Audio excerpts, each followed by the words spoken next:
What if we had to box out our problems? Would that actually work? I don't know.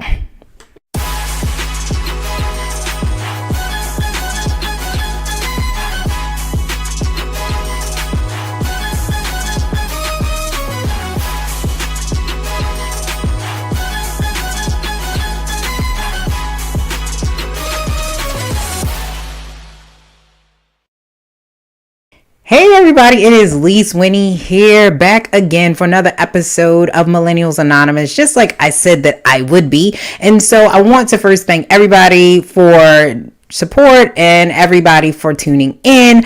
But we have a lot to get to today. So let me just go on and move on to the topics that we're going to get to today. We're going to talk a little bit about Jack Young. If you do not know who Jack Young is, he is the mayor of Baltimore since Catherine Pugh had to resign due to her ethics issues that we're not going to talk about today. This has nothing to do with Catherine Pugh at all. But we're going to talk about him and his suggestions for actually helping out crime in Baltimore as far as turning it into a public spectacle. And then we're going to talk a little bit about sort of Wendy Williams, but not really, because the topic actually applies to just relationships in general. And it is when you and a spouse are breaking up and your child get into the matter. What do you do? How do you handle it? Do you tell your child that that's still their parent? You know, you can't disrespect your parent. Or do you then correct the actual adult and then allow the child to step to the parent? So we'll talk a little bit about that and what your opinions are on that. And then the last one was a pretty interesting topic. There was a survey that was recently done of why single women are happier than married women and single men. Interesting topics. So we're going to get right into everything so that we can move on and you can go about your lovely day because it's beautiful today.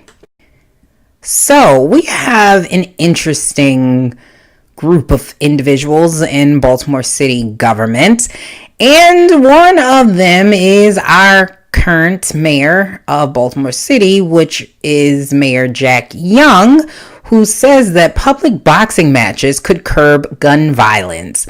Now, it was a suggestion that a city-sponsored Bmore United rally against gun violence should happen after 11 people were injured and one was killed in 8 separate shootings throughout the city over the weekend, according to WBAL. So here's what he said. So he said, you know, gun violence is something that has been plaguing the city for 10 years. And you know, the murder rate in the city and non-fatal shooting rates in the city has increased. I'm not happy with it, and neither are the citizens of Baltimore. Gun violence is unnecessary, which I agree. We can find other means to settle our disputes. There's mediation. If they want to really settle them, we can have them down at the Civic Center, now called Royal Farms Arena, put a boxing ring up and let them go and box it out, those kind of things, and the best man may win and the beef should be over. Those are some kinds of things I'm thinking about and hoping that we can get these people to put the gun down. Now, I think that, okay. So a couple of issues with that. One, why would a sitting mayor ever suggest turning potential gun violence and people, if you are that angry that you are going to go out and kill someone and take their life, because the most precious thing we have in this world is life, because it's the very one thing that we cannot replenish. We cannot replenish life. Right? So if someone is so angry that they're going to go out and kill life, or has a complete disregard for life, whether they're angry at the person or not, they just have a disregard for life. What is a boxing match going to do? Because now you've put the city in jeopardy for a couple of things. One, if there's a fight that breaks out at the fight, then the city sponsored this event. They have caused all these people to congregate together, and they've put people in harm's way. That's problematic. Two, you also have to understand What happens if that doesn't solve it? So if the person who loses decides, hey, I'm angry because this individual came after me, and I'm angry because I lost, and now I'm humiliated because it was made a public spectacle, this individual that won could end up still deceased. That doesn't make any sense. Mediation makes sense to me. Finding out the root of the cause. Okay, what caused you to be this angry? What is causing the violence, right? Finding that out and trying to stop it at the source is really what's going to solve it. Having public fights isn't. So, then it also brings in, okay, if you have these public fights and these people are technically boxing, so they're technically working, are you paying them to fight one another in these rings? So then you're causing more people to come in. And then what happens if the person gets a concussion and they're saying that you are responsible for it, just like now the NFL, because they didn't give all the consequences of, playing football and CTE and all of those other things. What happens if somebody comes back and says that I have a sustained injury due to your practices or something, and you're not telling me what the risks were? It just doesn't make any sense. And it's humiliating, really, to have that, of all the things you could throw out there, turning public, or not public, but private beefs and squirrels amongst the city, amongst young people who, in some cases, not all, but in some cases, don't have the full capacity over their anger to channel it in the right manner, to bring it to the public and make it a public spectacle. That's almost, I just don't like that idea. Like, what happens if somebody has an injury that you don't know about, they get hit in the head and they die in the ring? I don't want to see a public lynching of my own people lynching themselves inside of the ring with real problems. Like, this is not, I don't have, if you want to box, I don't have anything against that, right? I don't like to box. I like to train, use the training to get in shape. But let's say, these individuals are not professional athletes. They're just not. They're just some people who had some issues and some beefs, and now you're bringing it into the public. And so it's making it more popular to have these beefs and sport, because now you're going to go viral and people are going to, it's not good. And I think for him to say something like that is irresponsible, because some people actually think that this is a good idea, and it's not. And it's going to cause so many other issues and problems. And if this is the way that you're saying to solve violence with violence, that makes no sense in and of itself. It's still violence. And so if you have individuals and you're taking it in and channeling it in another form of violence, you're not solving anything. Let's get to the root of the problem. As a mayor, you should be trying to find out, why do we have so much gun violence?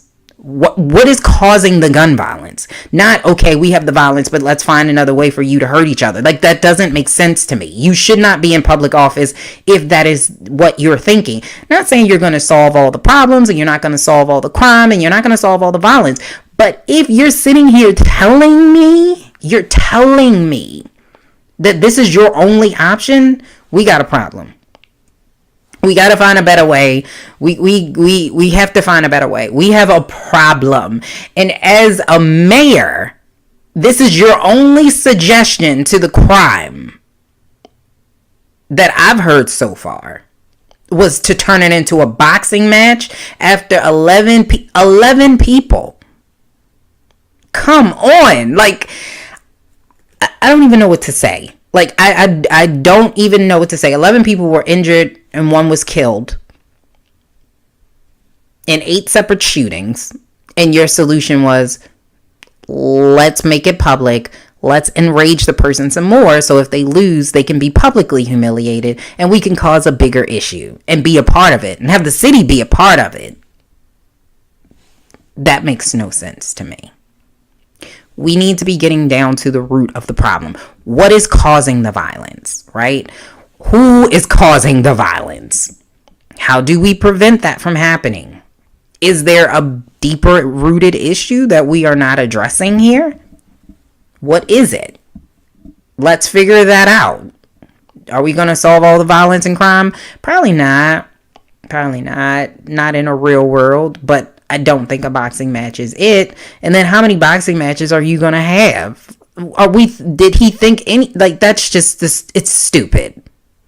We would have. Oh, so how do you pick the fights that are going to be public spectacles? The ones that have the kingpins? Like I'm not. I don't understand it, and it's just stupid. So I got to move on to another topic because it's making my head hurt. I can't. I can't. So, the next topic is something that we kind of brought Wendy Williams into it because it made public news, that her son punched her soon to be ex husband and he got arrested for it. Now, we don't know the story behind it. We don't know what caused it. We don't know what led up to it. We don't know if he pressed charges or not, even though I think he said he didn't. We don't know if, what happened afterwards and what she said to him, meaning the son. We don't know. So all of it's just speculation. It's not real. But what I'm saying is, as far as the topic being relatable, you may have a child with someone that you're not with anymore. How do you handle that? And we're not talking about situations where the parent did anything to the child. Like if the parent beat the child, or the parent was disrespectful to the child, or the parent hurt the child. Like we're not talking about that. That's another topic for another day, which it's a lot, and unfortunately a lot of stories in the news about young kids being killed by the hands of their stepfathers or mother's boyfriends recently, which is very unfortunate. But what we're talking about is just you having a disagreement, you and your ex. So in my case, me and my baby's father or husband, I am married, the husband have an issue and we're breaking up. How do you handle that issue with your children?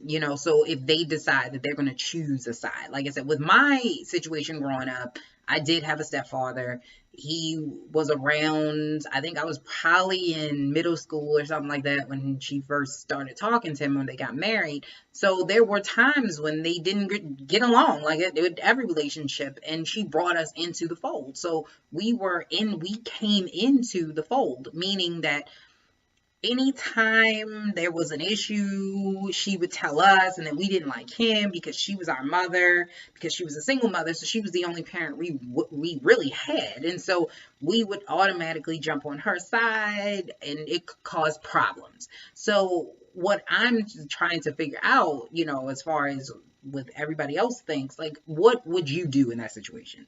For me, if it were me and I was in that situation, I would not want my child to have to choose sides.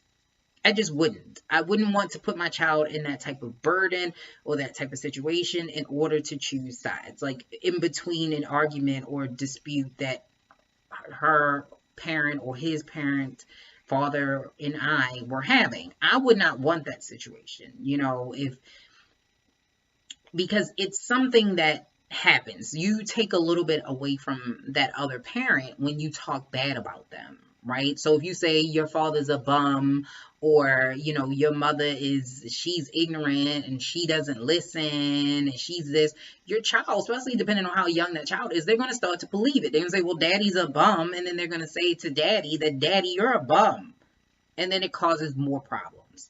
So I wouldn't want that, and if something happens like in, I guess, the Wendy Williams situation, a cheatation, as she would say, occurred. Do you bring your young child into that situation? Do you sit them down? Her son was grown, so it's going to be kind of hard for her to protect him. One, she's a celebrity, so stuff is just there. And then two, he's 18, so he's going to know what's happening.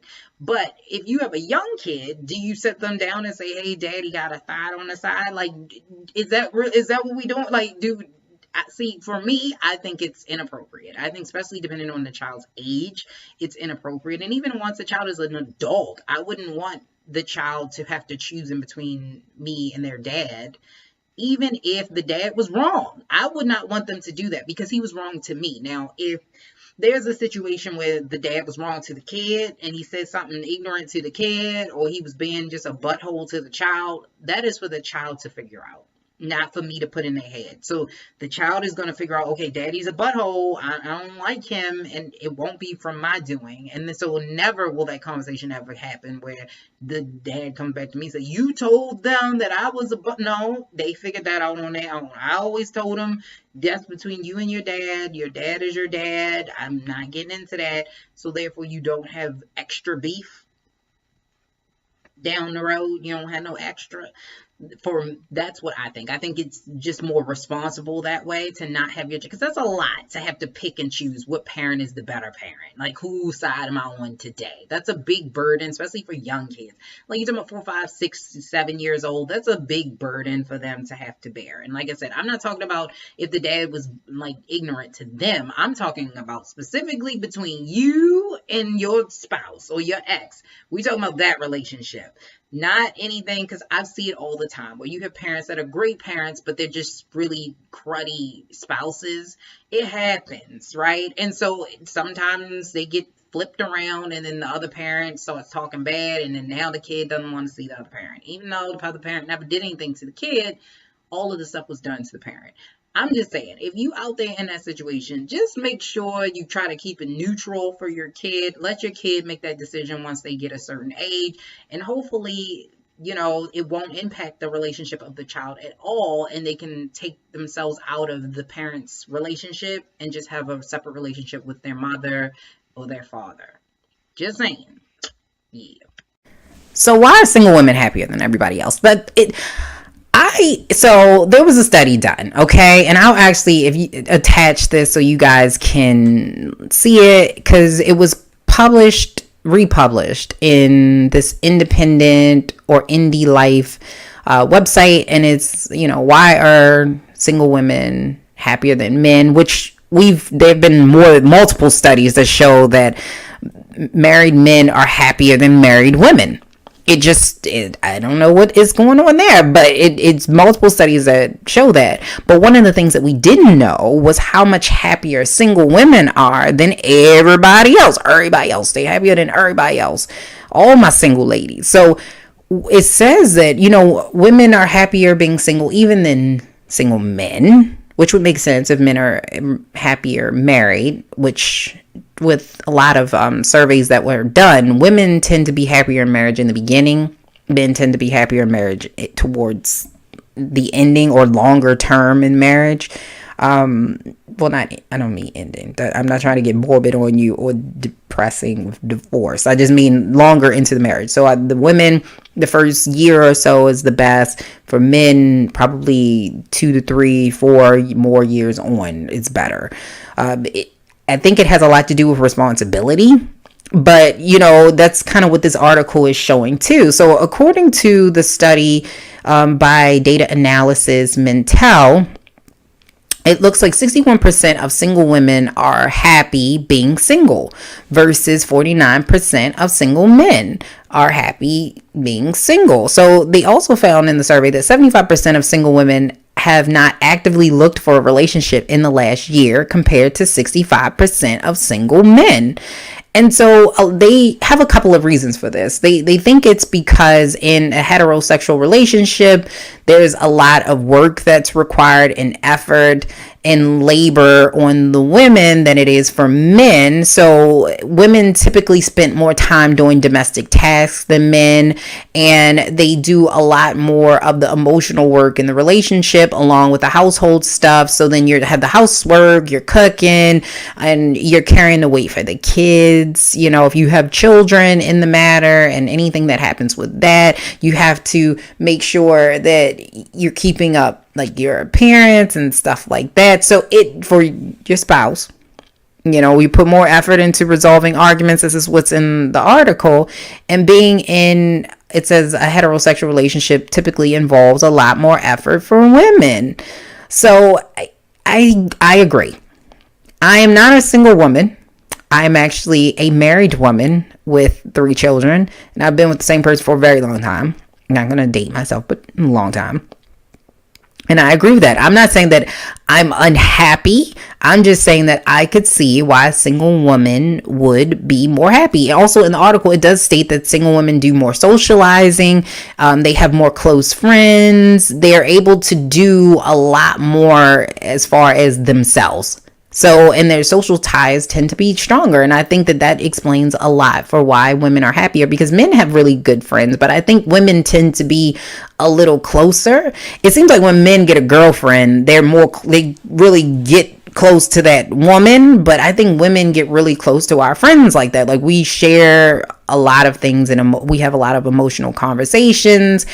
Not saying that men don't, but I think that certain men do, but most guys don't. Like, their relationships are seemingly very superficial or like high level. Like, we're talking about sports, we're talking about, you know, maybe something that happened at work, we maybe talk about a cute girl, but they're not diving into deep. Like, literally, women will sit there and we talk about everything. Like, girl, oh my goodness, this is happening, I don't know what to do, I feel this way about myself, and like, that's just how we are. So I could see why, you know, having that more access to other people and being able to socialize and focus on yourself, where you would be more happy. I think as a married woman, I do spend more time on the domestic chores, I spend more time with the children, and I have less time to myself. And I can see that. I really can certainly see it. And so I think that, not saying that marriage is not great, because it has its benefits. It does. Marriage has its benefits. But I think that now with things like this, and they're starting to do more surveys like this, that it certainly shows people that it's not the only option, and it doesn't necessarily mean happiness. And I'm glad that people actually are doing these surveys, because now you're not going to have people jumping into marriage looking for happiness, because that's not how it works. So if you come into marriage and you're already miserable, being married is not going to make you less miserable. It's actually going to do the opposite. So instead of making you less miserable, you're going to make your spouse more miserable, and then you're going to create a miserable situation, and then you're going to break up, and then you're going to be more miserable. So it just doesn't work like that. So you have to be happy by yourself, right? So I'm not saying not to get married. I'm just saying that you need to be happy by yourself. If you're happy by yourself, then you will be happy in a marriage, because you have to get to know yourself. I think that's another thing that happens, that in the past, I don't think so much now, but in the past, there was this notion that somehow then you get married, that person completes you. Like, they complete me. I was like, that doesn't make sense, because then that means that you walking around a whole incomplete person your whole life. So if you don't get married till you 35, now you walked around incomplete till you 35. No, like that. No. That just doesn't work. And I think also having less. This is my opinion. Okay, this is me. I think also living in the time that we live in, women are able to be more free. So, you know, they are able to do more. They have better careers in most cases. They have more opportunities in most cases. We have a lot to fix, but have more opportunities in most cases. They have more money now, because that's another thing. They show that women on average make more money than men. So that's another reason why single women are probably happier, because they're making more money. So it's like, you know, I don't have to depend on a man. Like in the past, there was this notion that in order for you to be well off financially, you needed a man. But that's not the case anymore. So now you can be well off on your own, and you can hold your own weight, and you don't have to wait for anybody to do what you want to do. So women are able to get the different careers that they want. They're better off financially now. And then, not to mention, women are more free as far as being sexually open. They're able to date more. I'm not saying that stigma and stuff is not still out there, because it is, but I think that it has gotten a little bit better. I think women now have more freedom to be able to say, hey, I want to go out and date 20 people. Can date 20 people. That's my personal preference. So you don't necessarily have to settle down anymore to actually show people, yeah, I'm a sexually active human being, and not have people label you as a hoe or slut or whatever they want to label you. So I could see why now single women are probably happier. Makes sense. So you're getting a lot of, the benefits and doing all of the great things because you get to go out socialize. Shows that women, especially African American women, are a very highly educated group of individuals. And so if you are educated, you got your finances together, you got your career together, you're buying a house, doing all of these things, and you don't have to worry about changing diapers, and you don't have to worry about what somebody else is saying.